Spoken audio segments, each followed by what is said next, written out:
आज हम blood vessels के बारे में पढ़ेंगे कि blood vessels, main blood vessels कौन सी हैं, उनके नाम क्या हैं और वो कौन कौन से एरियाज़ को सप्लाई करती हैं।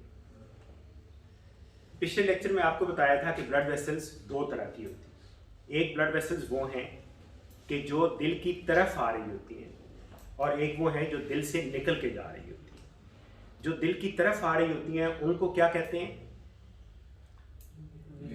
वेन्स कहते हैं। और जो दिल से खून लेके जा रही होती है उनको क्या कहते हैं? आर्टरीज। Very good. अब बेटा हमने जैसे ये बताया था कि पहले हम आर्टरीज पढ़ते हैं।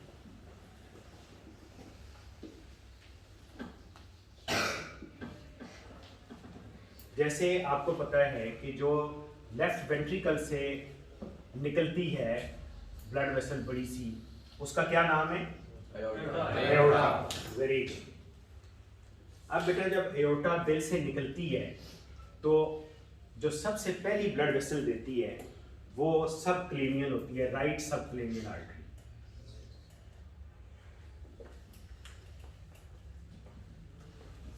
ये भी मैं आपको एंड पे एक वीडियो अपलोड कर दूंगा ग्राफिक्स की, जो तस्वीर बनी हुई होगी, क्योंकि यहाँ पे तस्वीर मुझसे अच्छी नहीं बन रही और वो तस्वीर के ऊपर भी मैं आपको बता दूँगा। यहाँ पे आपने अपना कॉन्सेप्ट बना लेना है और उस पर फिर आपको एग्जैक्ट तस्वीर से पता चल जाएगा। ये बेटा बनेगी राइट सब क्लेवियन आर्टरी।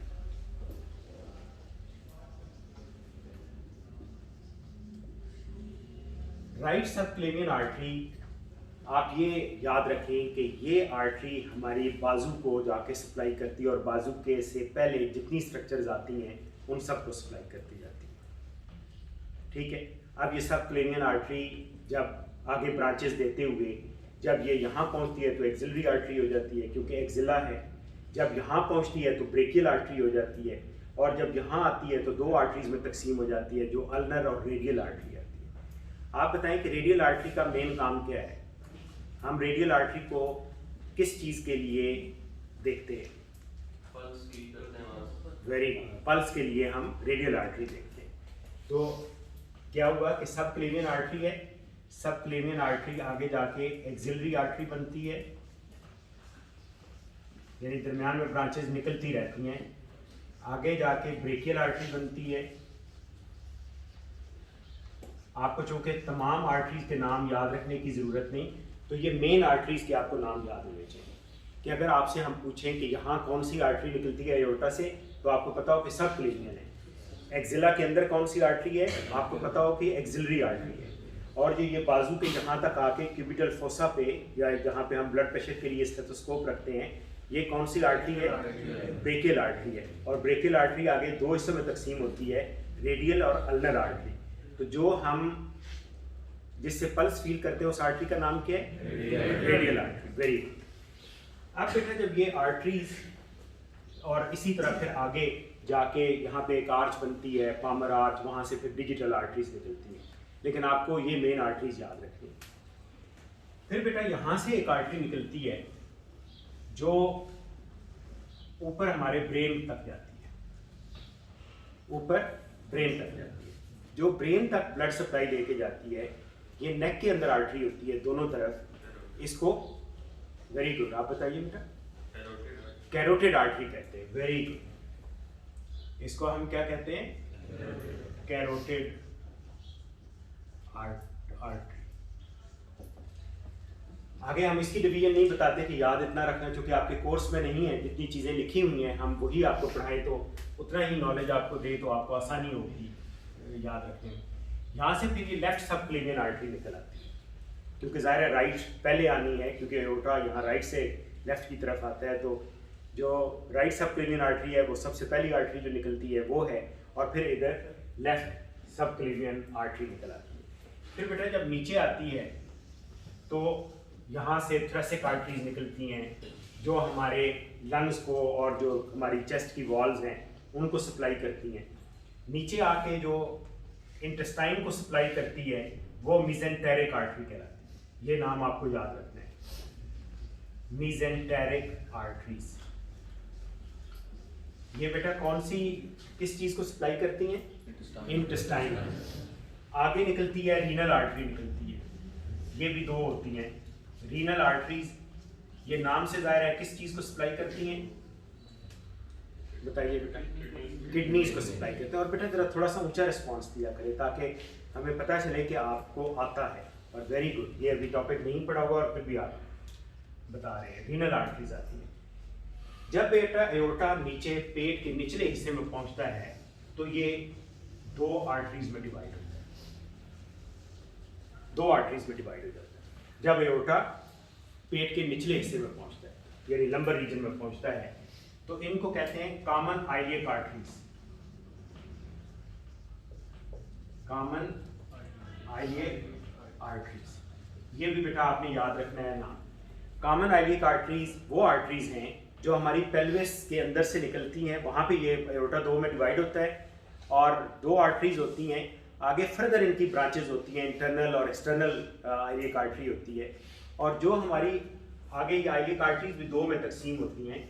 जो एक्सटर्नल आइलियक आर्टरी होती है वो नीचे लेग में चली जाती है, और लेग में जब जाती है तो जैसे यहाँ पे हमने बताया था कि सब क्लेविन आर्टरी जो एरिया से पास होती है उसका नाम चेंज होता जाता है। इसी तरह जब ये फेमरल आर्टरी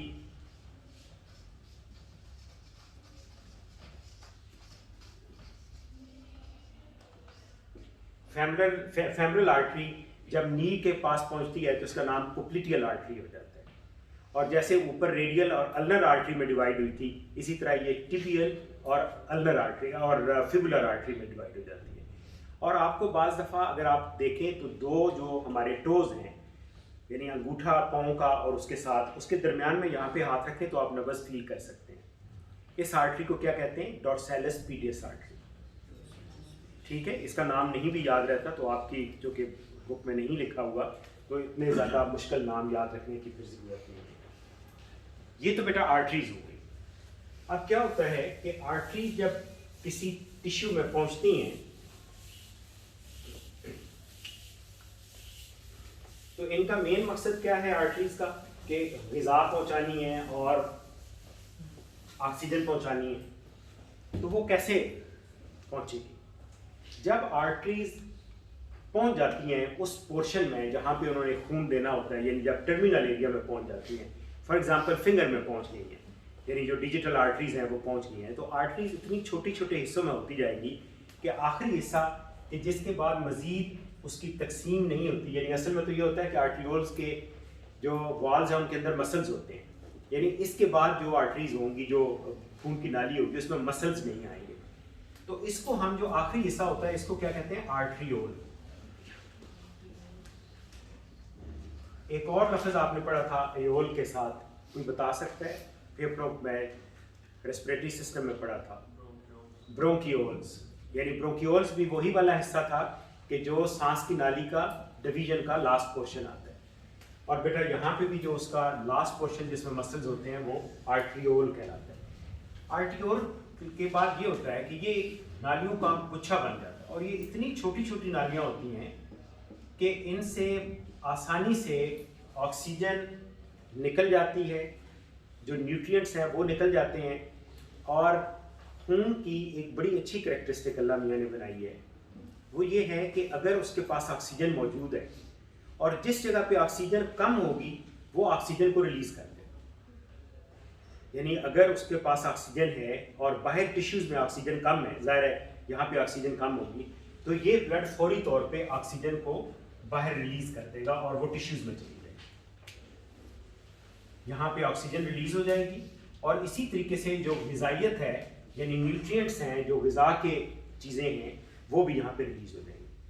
और यही ब्लड की ये करैक्टरिस्टिक है कि जो ही यहाँ पे कार्बन डाइऑक्साइड यहाँ पे ज़्यादा होगी तो ये कार्बन डाइऑक्साइड ब्लड की तरफ चली जाएगी। और ये जो खून की नालियाँ छोटी छोटी हैं, इनको हम क्या कहते हैं? कैपिलरीज। वेरी गुड बेटा, वेरी गुड। इनको हम क्या कहते हैं? कैपिलरीज। अब कैपिलरीज जब एक खास हद तक तकसीम हो जाती हैं तो फिर ये जुड़ना शुरू हो जाती है, यानी इनके अंदर आप कार्बन डाइऑक्साइड आ गई और ये जुड़ना शुरू हो गई। और जो ये जुड़ के मिलाती हैं इनको हम क्या कहते हैं? वेन्यूल्स। इनको हम क्या कहते हैं? क्योंकि यहाँ पे आर्ट्रियोल्स थे, यहाँ पे वेन्यूल्स हो। अब बेटा ये वाले वेन्यूल्स, छोटे छोटे वेन्यूल्स मिल के फिर बड़ी वेन्स बना देते हैं, और वेन्स के भी इसी तरीके से नाम हैं, और आपने ये नाम याद रखने हैं, क्योंकि आपसे एग्ज़ाम में पूछा जा सकता है कि आप मुख्तलिफ वेन्स के नाम लिखें, या आपसे जो क्वेश्चन पूछा जाता है वो ये है कि दिल कैसे धड़कता है। तो ये बेटा कार्डियोवास्कुलर सिस्टम के 2 क्वेश्चंस आपकी जो फाइनल एग्जाम है उसमें आ सकते हैं, और आपने इसी तरीके से याद रखने हैं और समझ के याद रखने हैं। अच्छा बेटा, यहीं पे एक चीज़ मैं आपको बता दूं कि अमूमन लोग बात करते हैं कि वो जी फ़लाँ ने तो रट्टा लगाया हुआ और फ़लाँ ने रट्टा नहीं लगाया हुआ। अब रट्टा लगाने का मतलब क्या होता है? रट्टा लगाने का मतलब ये होता है कि आपको लफ्ज़ का मतलब नहीं पता, लेकिन आपको अल्फाज याद हो। और रट्टा लगाने जो नॉर्मल पढ़ना होता है, भले आप उसको रिपीटेडली बार बार पढ़ें, लेकिन अगर आपको उसका मतलब याद है, आपको पता है कि क्या हो ये कहना चाह रहा है या जो इसके अंदर लिखा हुआ है उसका मतलब क्या है, तो फिर उसको रट्टा नहीं कहते, उसको समझ के पढ़ना कहते हैं, और वो आप रिपीटेडली आप पढ़ रहे हो। ठीक है बेटा? सो आप कोई बच्चा अगर बार बार पढ़ रहा हो तो दिस डजंट मीन कि वो सिर्फ रट्टा लगा रहा है। तो अगर आप ये सारा समझ के पढ़ेंगे, आपको चूँकि लिखना होता है इम्तिहान में, तो लिखने के लिए आपने आंसर याद रखने होते हैं, तो याद रखने के लिए आप उसको बार बार रिवाइज और रिपीट कर सकते हैं। अब ये देखिए कि जो वेन्स हैं, ये जब वेन्यूल इकट्ठे मिलते हैं, तो जो बेटा बॉडी से वेन्स लेके आती हैं, हम शुरू करते हैं जो हमारी लेग से जो ब्लड लेके आएगी, इसको क्या कहेंगे? Femoral when. आसान हो गया ना कि फेमरल आर्टरी थी, फेमरल वेन लेके आ। अब जब ये 2 आइलियक वेन्स मिलेंगी, इंटरनल और एक्सटर्नल आइलियक वेन, तो ये आइलियक वेन बन जाएगा।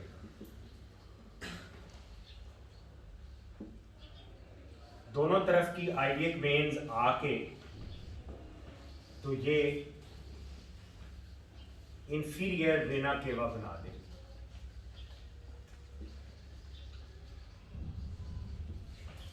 और इंफीरियर वेना केवा से रास्ते में और ब्लड वेसल्स मिलती जाएंगी। कौन कौन सी ब्लड वेसल्स मिलेंगी? रीनल वेन मिलेगी। रीनल वेन कहाँ से ब्लड लेके वापस आएगी? कहाँ से? किडनी से लेके आएगी। और आगे आके यहाँ पे एक वेसल बता दें, जो ब्लड वेसल मैंने बताई थी, आर्टरी, आंतों से कौन सी लेके आती है ब्लड? हाँ, और बेटा यहाँ पे मेसेंटेरिक वेन इसमें नहीं खुलती, ये आपने याद रखना है कि ये एओर्टा में नहीं खुलती, बल्कि मेसेंटेरिक वेन और स्प्लीन जो तिल्ली है, उससे जो वेन आके इकट्ठी मिलती है, वो आके पोर्टल वेन बनाती है। वो हमारा टॉपिक बिल्कुल अलग होगा कि पोर्टल वेन क्या होती है, लेकिन आपने ये याद रखना है कि जब आप लिख रहे होंगे तो मेसेंटेरिक वेन नहीं लिखना, mesenteric when inferior vena cava के साथ उसकी नहीं लिखनी। सो इंटेस्टाइन से जो ब्लड कलेक्ट होता है, क्योंकि उसके अंदर ग़िज़ा मौजूद होती है। अगर आप गैस्ट्रो इंटेस्टाइनल सिस्टम याद करें तो उसमें हमने ये बताया था कि जो मेसेंटेरिक वेन है वो स्प्लेनिक वेन के साथ मिलके पोर्टल वेन बनाती है, और फिर वो लिवर में चला जाता है, क्योंकि वहाँ पे केमिकल प्रोसेसेस बने होते हैं। और लिवर से यहाँ पे जो वेन मिलेगी उसको हम कहेंगे हेपेटिक वेन। जो लिवर से मिलेगी, अब वो जो लिवर से सारा ग़िज़ा को लेके तो जो चीज़ जानी है उसको हम कहेंगे हेपेटिक वेन। ये डायरेक्टली जो इंफीरियर वेना केवा है, ये जाके खुलेगा हार्ट। You got it? और ऊपर से जो वेन्स आएंगी, जो ब्रेन से वेन आ रही हैं, that is called as jugular vein, और जो लिम्ब से आ रही हैं, these are called as subclavian when.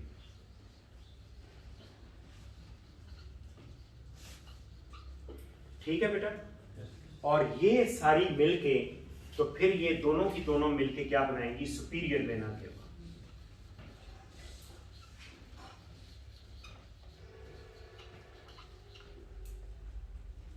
बेटा यू गॉट इट? कि वेन्स का क्या सिस्टम होगा? फेमरल वेन जब पेल्विस में पहुंचेगी, दूसरी वेन्स के साथ मिलके आइलियक वेन बनाएगी। 2 आइलियक वेन्स मिलेंगी तो इंफीरियर वेना केवा बन जाएगा।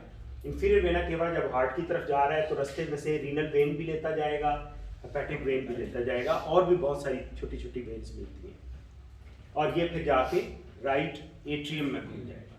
जो ब्रेन से आ रहा होगा, जो ब्रेन से लेके आ रहे होंगे, जो मेन वेन है, और भी वेन्स हैं लेकिन मेन वेन्स, जुगुलर वेन आएगी, सब क्लेवियन वेन आएगी, ये दोनों मिलेंगी तो क्या बनेगा? Superior vena cava. और फिर ये कहाँ ड्रेन होगा?